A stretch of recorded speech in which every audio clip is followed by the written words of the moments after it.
Supreme Court case could kill Facebook and other socials, allowing blockchain to replace them. People have fundamental rights in their digital activities just as much as in their physical ones, including privacy.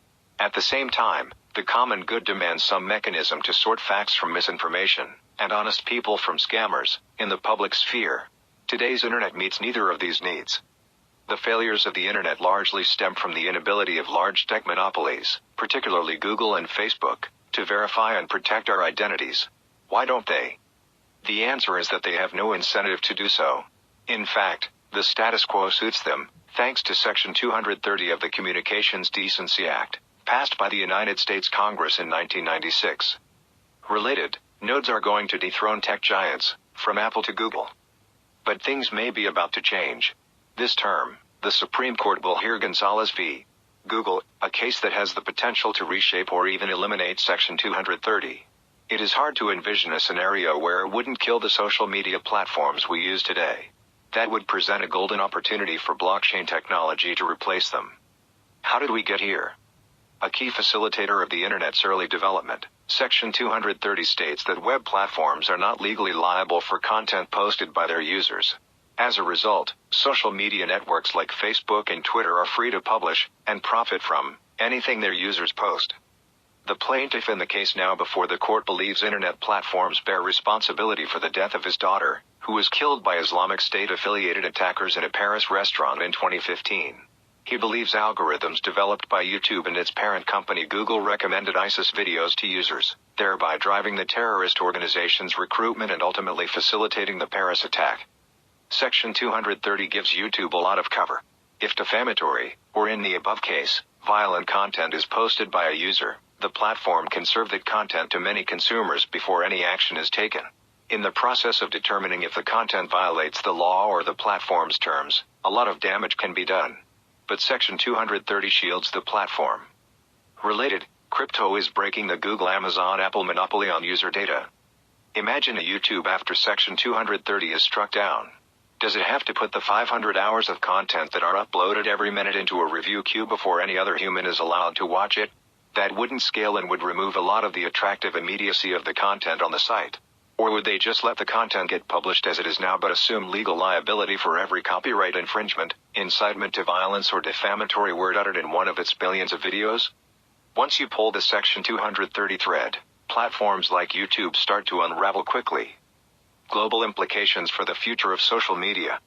The case is focused on a U.S. law, but the issues it raises are global. Other countries are also grappling with how best to regulate internet platforms, particularly social media. France recently ordered manufacturers to install easily accessible parental controls in all computers and devices and outlawed the collection of minors' data for commercial purposes. In the United Kingdom, Instagram's algorithm was officially found to be a contributor to the suicide of a teenage girl. Then there are the world's authoritarian regimes, whose governments are intensifying censorship and manipulation efforts by leveraging armies of trolls and bots to sow disinformation and mistrust.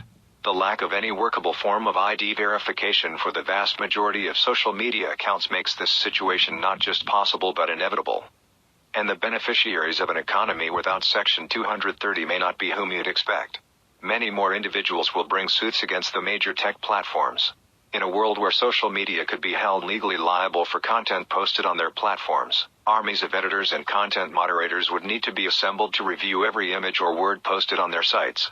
Considering the volume of content that has been posted on social media in recent decades, the task seems almost impossible and would likely be a win for traditional media organizations. Looking out a little further, Section 230's demise would completely upend the business models that have driven the growth of social media.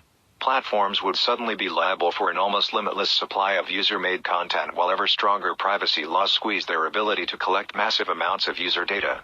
It will require a total re-engineering of the social media concept. Many misunderstand platforms like Twitter and Facebook. They think the software they use to log into those platforms, post content, and see content from their network is the product. It is not. The moderation is the product. And if the Supreme Court overturns Section 230, that completely changes the products we think of as social media. This is a tremendous opportunity. In 1996, the Internet consisted of a relatively small number of static websites and message boards. It was impossible to predict that its growth would one day cause people to question the very concepts of freedom and safety. Some argue, either openly or implicitly, that a saner and healthier digital future requires hard trade-offs between privacy and security. But if we're ambitious and intentional in our efforts, we can achieve both. Related, Facebook and Twitter will soon be obsolete thanks to blockchain technology. Blockchains make it possible to protect and prove our identities simultaneously. Zero-knowledge technology means we can verify information, age, for instance, or professional qualification, without revealing any corollary data. Soul-bound tokens, SBTs, decentralized identifiers, DIDs, and some forms of non-fungible tokens, NFTs, will soon enable a person to port a single, cryptographically provable identity across any digital platform, current or future. This is good for us all, whether in our work, personal, or family lives. Schools and social media will be safer places, adult content can be reliably age-restricted, and deliberate misinformation will be easier to trace. The end of Section 230 would be an earthquake. But if we adopt a constructive approach, it can also be a golden chance to improve the internet we know and love. With our identities established and cryptographically proven on-chain, we can better prove who we are, where we stand, and whom we can trust. Nick Draze is the co-founder and CEO of Heirloom, a company dedicated to providing no-code tools that help brands create safe environments for their customers online through blockchain technology. Draze also co-founded Pocket List and was an early team member at Faraday Future, Dollar Fee, Fullscreen, acquired by AT&T, and BitKitchen, acquired by Medium. This article is for general information purposes and is not intended to be and should not be taken as legal or investment advice. The views, thoughts, and opinions expressed here are the authors alone and do not necessarily reflect or represent the views and opinions of Cointelegraph.